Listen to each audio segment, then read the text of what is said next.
There we go. We got time. All right, welcome, ladies and gentlemen, to another episode of Shift Drink on Get Vocal. Get Vocal is a new platform, and I appreciate you streaming live with us. Here's the thing about Get Vocal. It's encouraging conversation. So just like you have comments on Twitter or Facebook or Instagram, what we want to do is get you involved in the conversation. So immediately after, you can jump on in the conversation. You can see on the app or on the website, jump in a vocal. That's what we want you to do. I'll be hanging around. I'm not sure if the panelists will. And we can talk further. You can agree, disagree, or ask us a question about something else. So please be sure tonight, every Tuesday at 9 p.m., we'll be here. I'll be here with some familiar guests and some new guests. So let's jump right into tonight. We're going to talk about women and restaurant business and all the things that's going on. So who better than to pontificate and extrapolate? I don't even know what I'm doing. My good friend, Chef Kima Johnson. What's happening, Chef? Hey, Chef Rock. Good to see you. And my main man, Mr. Foodtastic. How are you?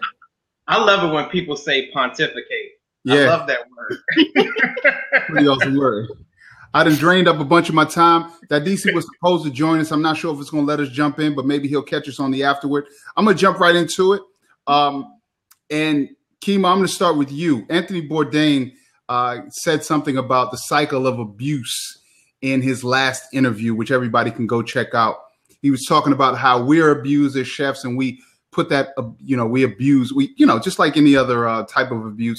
What do you think about that? Is it true? Do you agree with it? How do you think, can we break the cycle?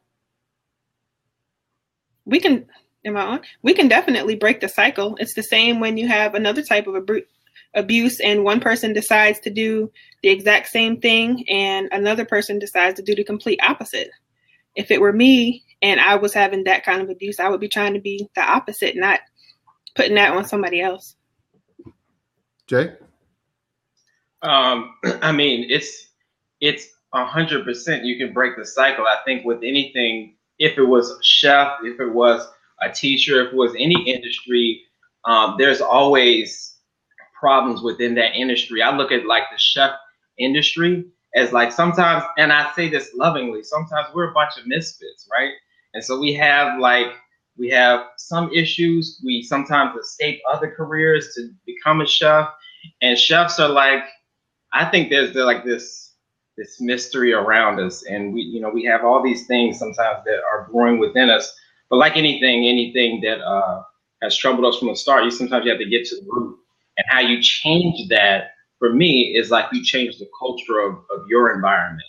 You get at, you allow people to express themselves. You allow to let them know that this is a loved culture. And that's, what I try to do. And so you get away from the yelling and the, throwing your fist down at every single thing, and you get into a more loving setting. And I'm just that type of way than I am like a fix the damn risotto. I mean, you went through it with you of all people know people, chefs will yell, but I think you just got to get to the root to it and develop your culture in your restaurant, in your catering company, in your private chef business. Yeah. Mindful Restaurant Group in Washington, D.C. They have a restaurant, I forget what his name, on 8th Street, where there's a story came out in the Washington Post, and this guy, one of the managers, was like showing his junk to a lady. He smacked one of his employees. He had sex with one of them. And apparently they fired him, but he still works for another company that they own. My question is, why does it take so long? Is this isolated, or does it really take long to get rid of people like this in this industry? I think it's twofold. I think one, there's high turnover in food and beverage in general. So sometimes people have the idea that it's going to be hard to find somebody as good as him. Maybe his talent is so great in terms of managing or whatever his actual role is that they can push aside his personal issues, bedside manner or whatever, and go, man, we really need him because he's great at what he does. But I mean, that doesn't disregard, that doesn't make up for it. You have to separate yourself from that, because again, it's a culture issue, which is to me bigger than having, the talented person in that position, because to me, culture is more important. I was following that story too, and they also said something like they didn't fire him, they moved him. And when the women who were violated went to them to ask questions about it, they said something to the effect of, if we fire him, it's just going to make him somebody else's problem, which was some bull. I've never heard that before in my life. I was shocked about that.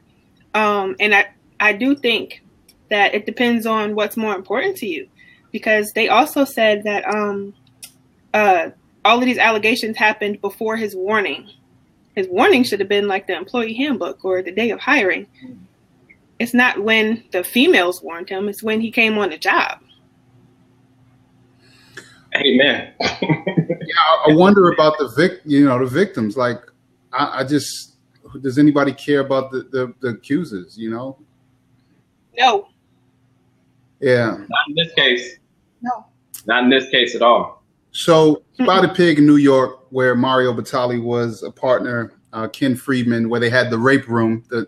They had a place called the private dining room, was aptly named by the staff the rape room. I want to say that a couple of times. Gabrielle Hamilton, who's a woman, she partnered up with him in some sort of redemption shit. I don't know. What do y'all think about that? It's disheartening. It's her and her spouse, I believe it is, two women who are taking on all of this negativity. They're bringing this. They're supposed to be some of the people who are the strongest advocates for this, who are speaking out about it, and they're accepting it. Bringing him on, working with him, it's accepting it. Yeah, I mean, it's absolutely just you associate yourself with something. You're saying that it's okay, and I can get how they're going. Well, everybody deserves a second chance. I get that too. It's just so hard if you don't see it for yourself. If you don't see the change yourself, or you don't see the evidence of amends, it's very hard to be on the outside and look and go, yeah, I think he deserves this second chance, and I'm going to partner up with him because I really think that he can redeem himself. So I'm on the outside. I have no clue what Mario Batali's been up to. I have zero clue. So it's very easy for me to go, man, no way in the world I would associate myself with that person. But I have no clue, to be honest, so I have to play both sides a little bit. Mike Isabella here in D.C. had some legal issues. We want to settle that out of court.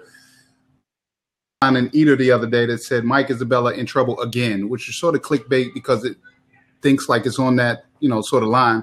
And he's behind on his fucking rent. And I mean, I don't know a chef or owner who hasn't ever been behind on their rent. So is that really news? And should we care about that? Kima, you can donate some seconds to us too. We poor. Oh, how do I donate? It's kind of like, I don't want to say beating a dead horse, but it's kind of like adding to it. Like they want to keep him in a negative light. And I understand if all of this stuff was true. It's the same way if you find a writer at a newspaper, a journalist who likes you a lot. They're going to put a lot of stuff in the paper about you that's really not big news either. And it works the same way when it's negative. A lot of people don't like him down there now because of his reputation, and this is just adding on to it. But him not paying his rent is really not news. It's kind of expected. He's losing a lot right now, as he should. So I don't really care. Give me some seconds. Can you donate me 10 seconds? Shit, it's not coming up.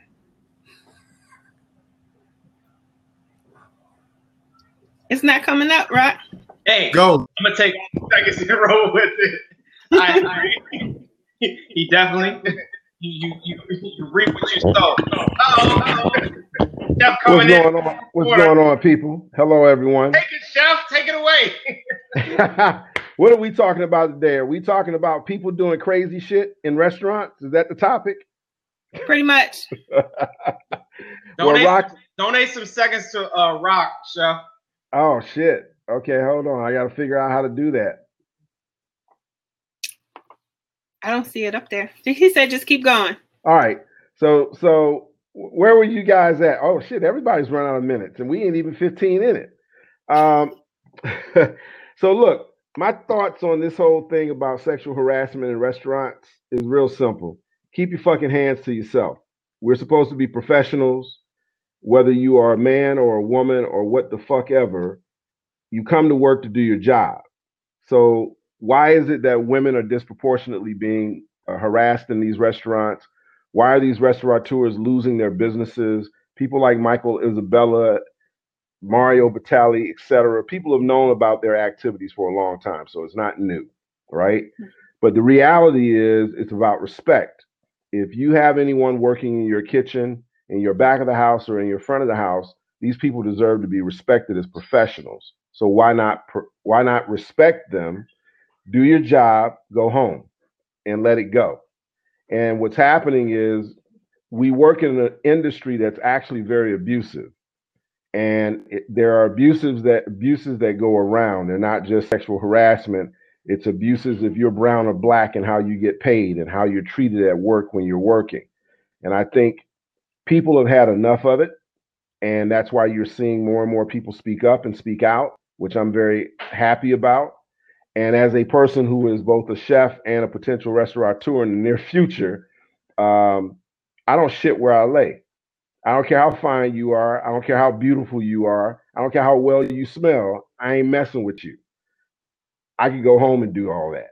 So I don't understand why these guys don't get it and why they continue to do the things that they're doing. And fortunately, it's being revealed. They are being revealed, and people are getting justice for some of this really bad behavior on the part of people who are supposed to be role models and professionals in our industry. That's all I got for right now. Can y'all hear me? I just wanted to add, it's a little off subject as far as the kitchen industry, but I served in the military as well, and a lot of the same stuff goes on there too. I think it's coming out everywhere. It's not just restaurants. It's not just chefs. Being in the military, I've seen a whole lot of stuff going on, and with the same thing, a lot of people are becoming more vocal. The more people speak up, the more people will continue to speak up. So I just want to put that out there. It's not just the restaurant industry. This is starting to become, we're tired of the whole culture, this whole rape culture. I gave you points, Jay. Speak on it. That was an excellent point. It's nationwide, it's culture wide. It shouldn't just be within the chef industry or restaurant industry. It should be. Mm-hmm. So yeah, I using my last few seconds, what I'll say is this: I agree. It is certainly something systemic to our society. We're seeing it everywhere, and now I am happy that women are brave enough to speak up and speak out about it. And the being, called out on. I can't read that, Rock, because it's backwards. It's showing up backwards. But Mike Isabella and Mario are different. Don't forget about the rape room. Oh yeah, there is a rape room. Go ahead, speak on that. I'm out. Do I have any more? Can y'all hear me? I can hear you, but you have no more. That's good. I forgot. I'm the host. I got a button on here. Listen, first of all, I appreciate that. I'm not disagreeing with you, and I don't want. Well, maybe I'm disagreeing with you. Here's what I think the industry, and the only reason why I brought up Mike Isabella, I know he has some trouble. I'm not apologizing for him at all. I brought it up because I think we have to be mindful, not careful, but mindful. Sexual harassers and chefs that are assholes and don't do business the great way that's not necessarily always against the law. I'm not excusing anybody's behavior, and I've made some mistakes in my career. What I think is clear that we got to distinguish between what was going on up in Spotted Pig. They got a rape room. I think that, sexual assault is different from harassment is my point. Not one is not better than the other, but we talking about touching and sexually forcing yourself, and we gonna lump that in with a guy that maybe was an asshole, which probably was an asshole and did some things that he shouldn't have done. I just think we got to be mindful and careful of that. Here's the other thing, the reason why I bring up Mike, and the question was, does somebody hate Mike Isabella? And I'm not trying to I don't know anything about Mike's situation. I don't know anything other than what I read in the press about Mario's situation. What I know is that Mario Batali from the New York Times got a redemption article by this amazing writer, but he got a redemption article. See, it's about power and influence and connection. Somebody really don't like Mike Isabella, and I don't know who or why was deserving. That's not what I'm here for. I just wanted to point out, like, they on his shit. Like, when is it news that a restaurant, I don't care what chef you know, all of them been behind on their rent. Why is this news? Like you said, somebody pissed at him, and I just wanted to make it like evident. And I'm not apologizing for it, but anyway, here's the thing. I'm over my time. I got extra seconds. I appreciate you all. Chef Kima.dc. DC, you came in and you just like, I think you did that on purpose. You like, you know what? I'm gonna talk for 225 seconds straight. I love it. That's gangster, Slim. That's why I love you. Jamoke, Mr. Foodtastic. I'm gonna keep talking. I'm gonna jump into a group vocal, see who's around. If anybody wants to rap, that's looking. If not, remember every Tuesday, 9:00, I'll see you. Same guest, new guest. Get vocal. My crew, Chef Drink. We out of here. Thanks, everybody. Peace. Are we still on air? I'm